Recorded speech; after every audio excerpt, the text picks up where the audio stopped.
Good evening, everybody. This is Robin with another edition of Horror Pop After Midnight, and my guest tonight is filmmaker Thomas Angeletti, filmmaker Mark Murtha, and of course, actress Colleen O'Mara. How's it going, guys? It's going great. Good. How are you? Pretty good. I just saw your independent horror short, Friends Forever. Man, that blew my mind. Thank you. And what I learned from that film is always stranger danger and don't trust your closest friends. Yeah, that's so true. I always feel like horror films that have a supernatural feel, but also tie into the human element. I feel like humans are scarier than what's going on in the supernatural world, and I feel like that is brought to life in the film. Yeah, okay. Thomas, how'd you come up with Friends Forever, and where'd you find that creepy farmhouse? So, the story was it morphed very, I'm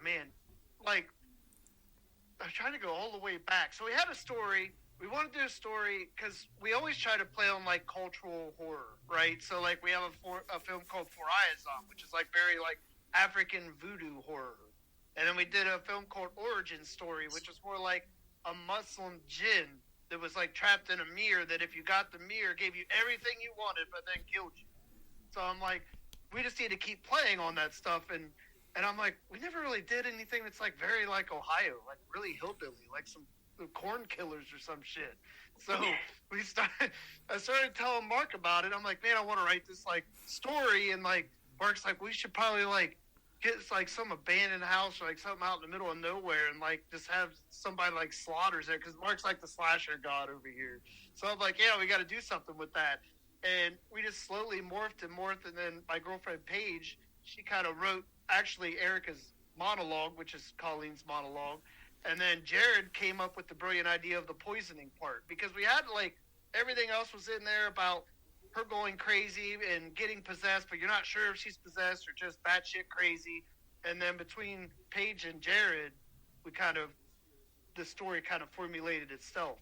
And actually, Jared was the reason we found the house in the first place. So. Yeah, I love the starting of the film, how you filmed it in black and white.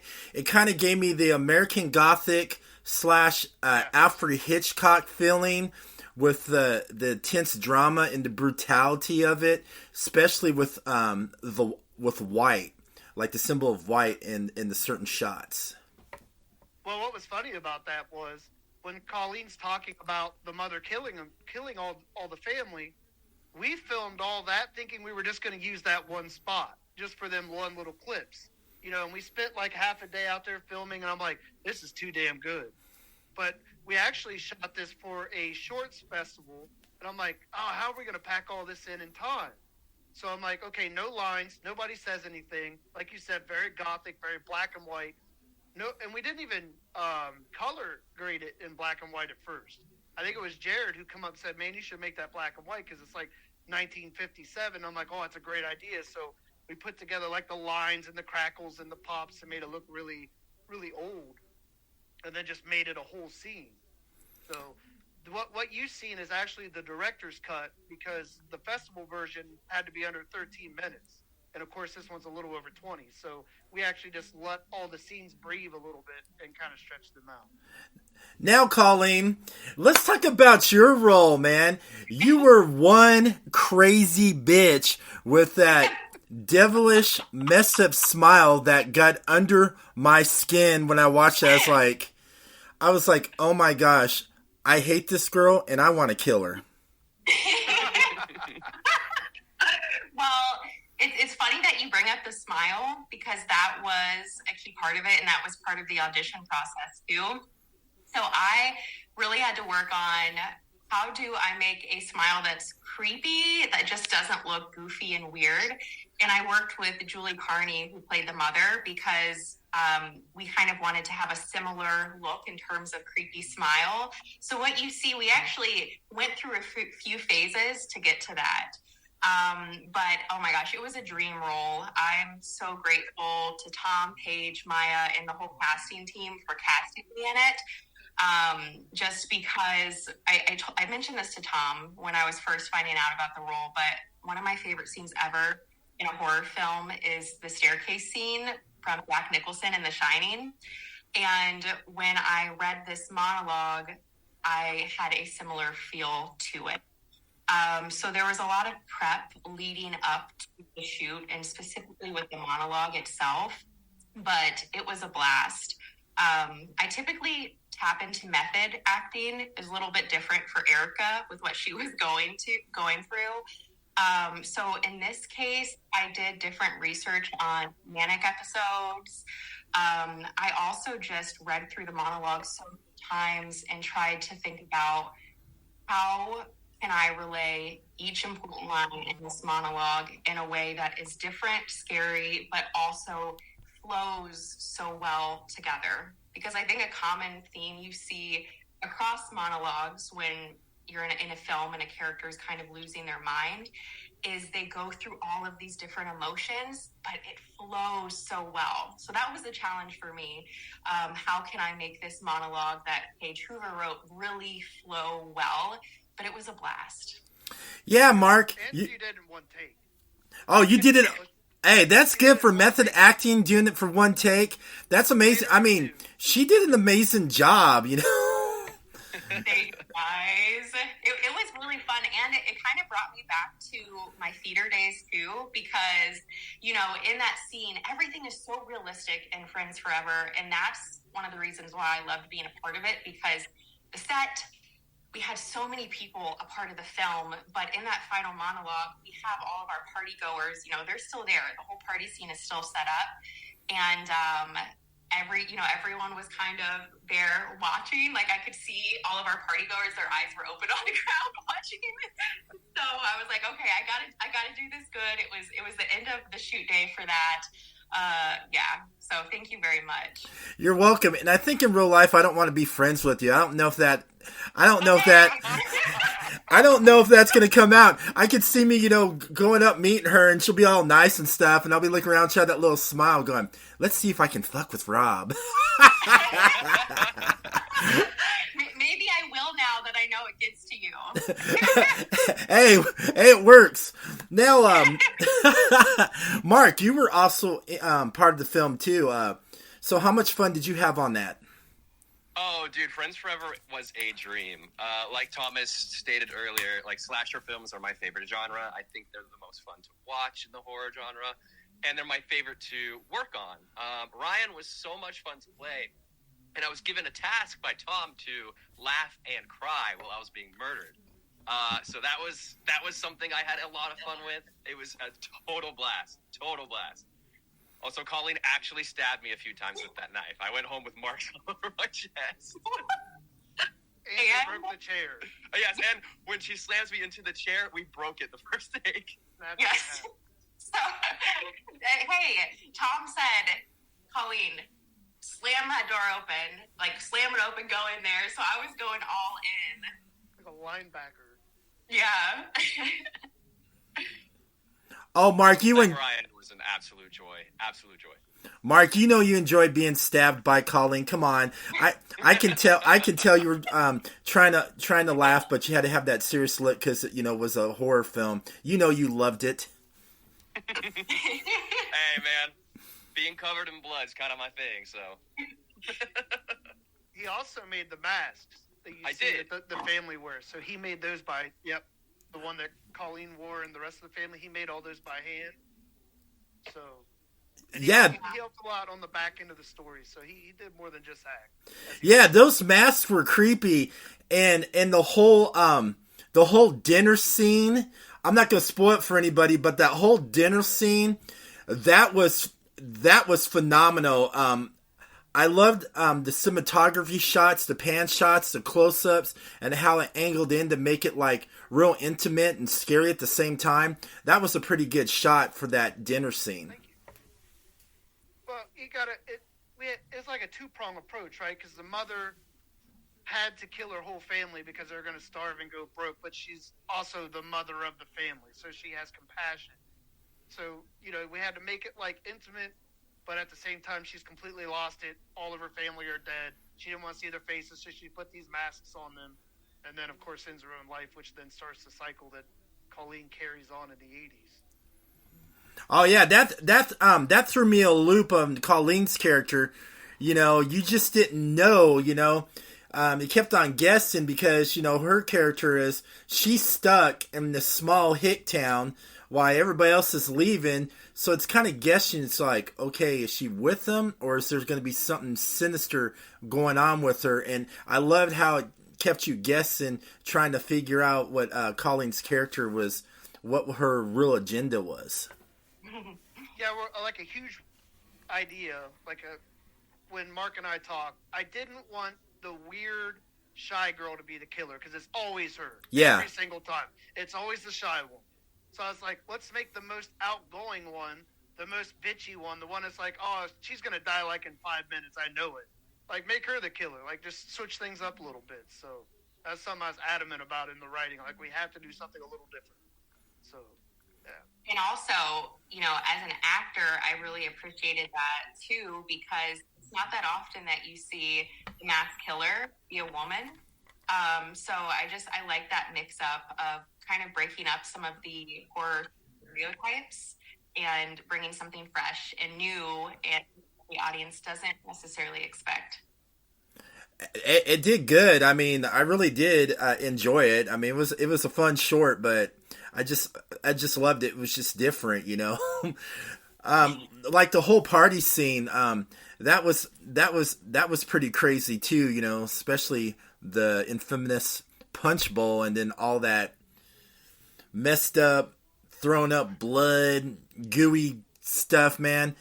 Man, that was just one messed up party. That's what I have to say. It was one messed up house too. We had to go back and clean it the next day, and it was awful.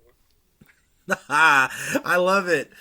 Also, Mark, you also did a Halloween fan film too.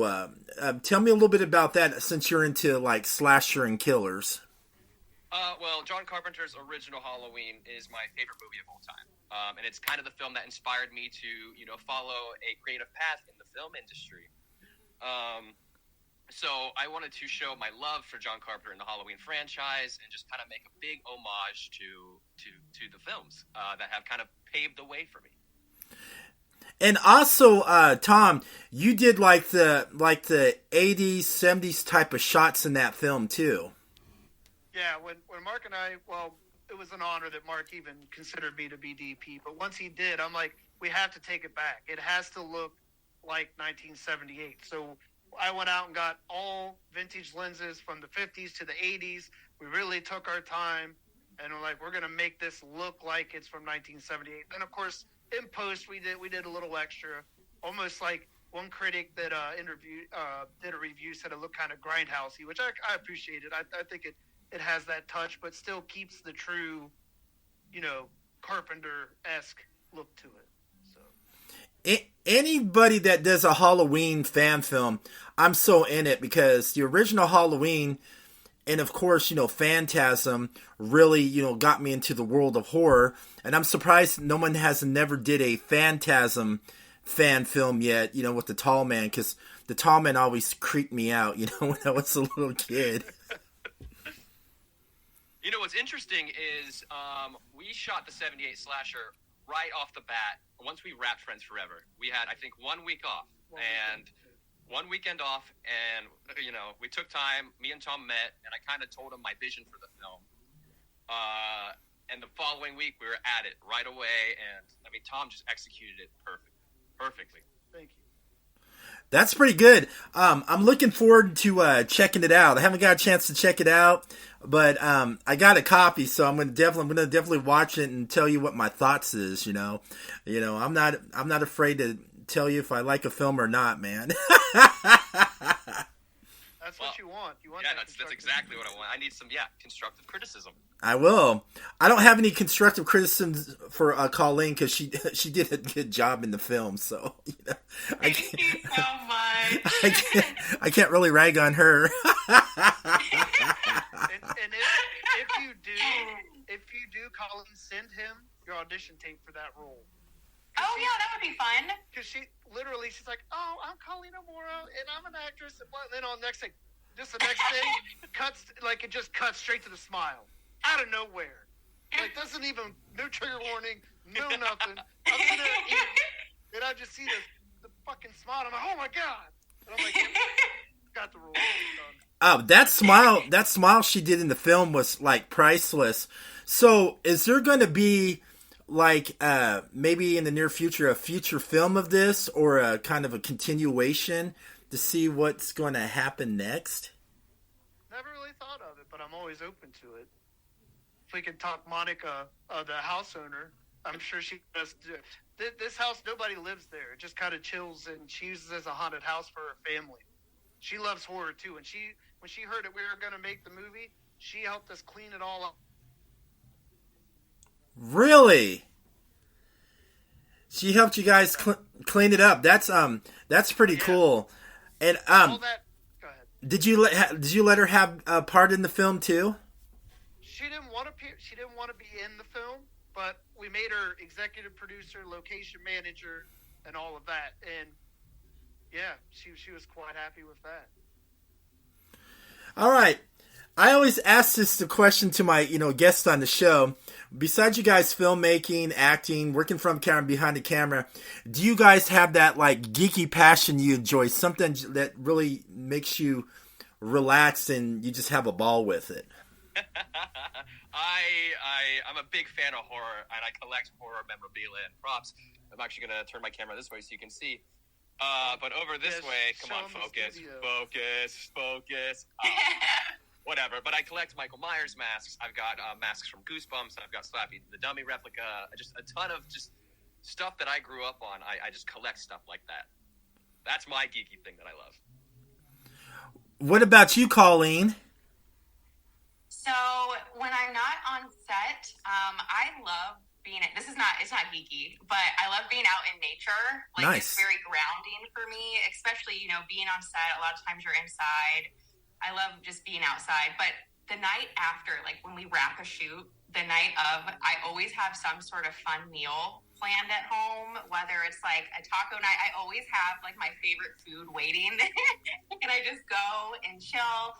And then I think, like Mark said, I love horror films too. Not as much in terms, I'm not quite the collector. Like I can't claim that at all. But there really is something fun about wrapping a shoot and then going home and watching a movie or a show after you were just on set working. It's kind of like, oh, I'm relaxing now. I'm intaking the art.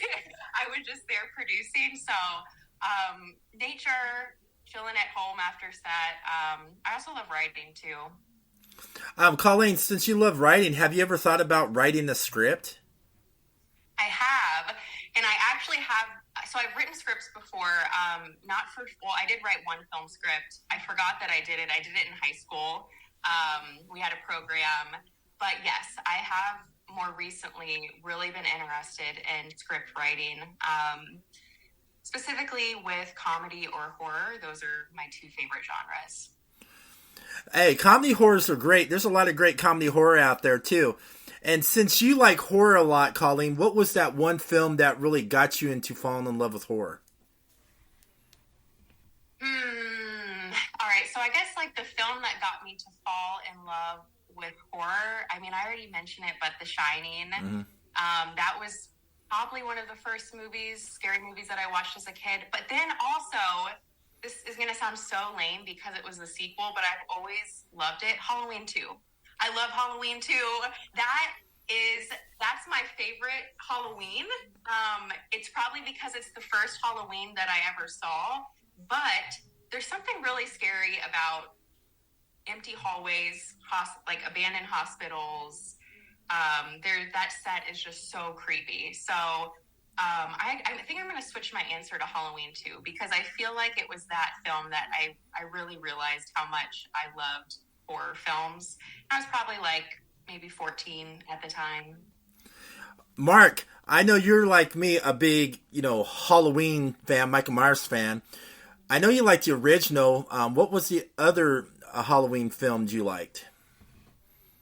I truly love them all in their own sense. I mean, there are bad ones, and I truly do love the bad ones for what they are. But I'm a little biased on this because I did a little bit of work on it. But Halloween Kills, I loved it. I loved Halloween Kills. I love the brutality of Michael Myers in that. The dialogue's a little iffy, but I think that's the best version of Michael Myers we've got. I totally agree with you too. I'm also a fan of the first Rob Zombie Halloween. I loved it because he explored more of Michael Myers' psyche in his brain. You know, how did it really function and what made him go that crazy? I mean, and plus I loved Malcolm McDowell as Dr. Loomis. Donald Pleasance will always be my first, but man, Malcolm McDowell nailed it as Loomis. He truly did. Have you ever seen the bloopers to Rob Zombie's Halloween? Yeah, I have. Dude, he is so funny. He's such a gem, man. He sure is. Now, what about you, Tom? What was that one film that got you into horror? It had to be Night of the Living Dead. And that's because my grandfather was like, if Italian doesn't make it, you don't want to watch it. It's probably really bad. It was George A. Romero, right? So it's like, watching that, I'm like, this is really not that good. But I'm like, I appreciate it more now, you know, because I saw it as a kid. It's black and white. You're just like, you don't really understand what that movie did for that genre of horror, right? But like looking at it now, you're like, wow, that was really ahead of its time. That was really crazy what they were able to pull off. I thought so too, because it's way before its time. That started the whole, you know, crazy zombie craze as well. You know, just like the original Texas Chainsaw Massacre, that teaches you the safety use of power tools, right?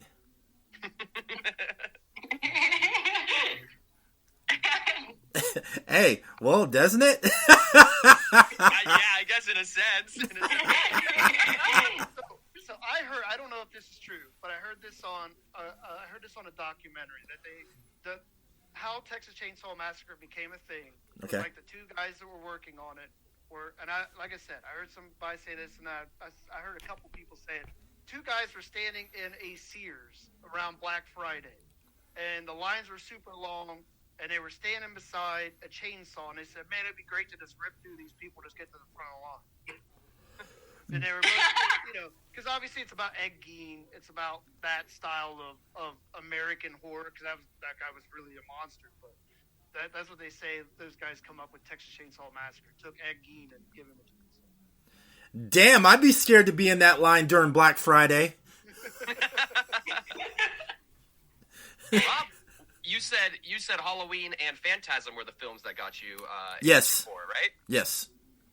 Can you tell me a little bit about that? Like, what age were you, and Oh, inspired you to make this podcast? Oh man, I'm an old fart, you know. When the original Halloween came out, I was around 6 years old. I remember watching it on TV, you know, late at night. I didn't get a chance to see it at the theater, but like when I got older, I finally saw it at the drive-in, you know. But when I started watching it, it really got me. I mean, I just loved it because I loved the psychological part of it. There was no blood, no guts, anything. It just used your like imagination, and it really got you thinking. So after I watched that film, that really warped my mind, and I just liked it. I was scared for a week. I couldn't sleep. I had to have a nightlight right by my bed because I was afraid. I did. I was afraid the boogeyman was going to come and, you know, kill me. And then after that, one of my friends goes, okay, since you like that, let's watch Phantasm. I go, what's this all about? So I started watching it, and Angus Grimm, man, he scared the living crap out of me. I'm this little kid. I'm almost going to pee my pants when I was watching the movie when he had that deep voice going, boy, like that. That really got me. And then plus I have to blame Joe Bob Briggs. Yes. Yeah, yes. he got me so fucked up in the head to watch some most fucked up grindhouse horror films. I remember back in the day before Monster Vision was even around. He had a show on the movie channel called the Drive-In Theater.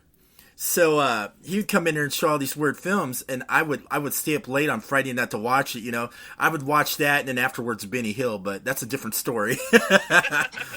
But I'd be watching these, and I remember one episode he did where the original Evil Dead was still coming out, and he was trying to get the movie channel to show it, but the movie channel wouldn't show the Evil Dead movie. They said it would be too messed up for audience to watch it. So he fought with the movie channel, and I remember that episode when he broadcasted the original Evil Dead on the movie channel. That's incredible. That's incredible. So yeah, Michael Myers and Joe Bob Briggs got me into horror. And then how I did this horror podcast, how I learned my interview skills. Everybody knows the story. I've told this to everybody. I used to be part of a pro wrestling independent promotion. So I used to do the commentating and the backstage interviews with the wrestlers. And that's how I learned my interview skills, was interviewing these like big burly wrestlers, where they would, like beat me up. It's like, oh, we'll just beat up Robin, we'll just make it good. So, I had a wrestling podcast for a while, it's like, okay, this is all right, but I've always loved horror, and I always watched horror films and went to horror film festivals and conventions. And then one of my buddies is like, why don't you do a podcast about horror? And I was like, well, there's a lot of people that do horror podcasts, and it's the same old stuff, talking about number of kills and films and everything. If I'm going to get in this, I got to do something different. So, like in the early 90s, I started watching independent horror. And I was like, okay, everybody's doing this. Why don't I just do a podcast about, talking about independent horror films and interviewing like the filmmakers, the actresses, and artists on it? It's something different, I don't know if anybody else is doing it, but I was like, I'm going to do that to be a little bit different. And I like to make it where I make my guests have fun. I like to have fun with them, make it look like we're sitting in the back porch, like chugging a beer and doing a shot of Jack or whatever, and just talking about horror. And that's my story, how I got into podcasting. Excellent stuff, man. I love it. Yeah. But anyways, where can everybody find you guys on social media to see what you're doing next in your next projects? Go ahead, Mark. I'm on Instagram under the @MarkMurtha, and I post all the stuff I'm currently doing there. You can follow the 78 Slasher on its own Instagram page @the78 Slasher. I am also on Facebook under Mark Murtha, and I have a podcast, a horror podcast as well, called Creep It 100, where we talk true crime, horror movies, and just anything in between. I definitely got to check that out. And before we get to Colleen and Tom, I just want to tell you something. You kind of remind me of a younger version of Eric Stoltz. Oh, wow. Thank you. I'm going to take that all day. I mean, it's the hair. It's the hair, too, so. Okay, Tom, where can they find you? So I'm on Instagram @Thomas_Angeletti_. I also have Awesome Films, where we do our films. That's on Instagram as well. Also Facebook, awesomefilms.com, and Thomas Angeletti on Facebook as well. And you, Colleen, with the Cheshire evil smile. You can find me on Instagram @ThatColleenGirl. But if you Google Colleen O'Morrow on Instagram, you'll find me. That's the best place. And then in terms of upcoming projects, I have a short thriller that should be coming out in March. So I'm excited to share that. I had a really, it's like, okay, well, I had such an emotional scene in Friends Forever.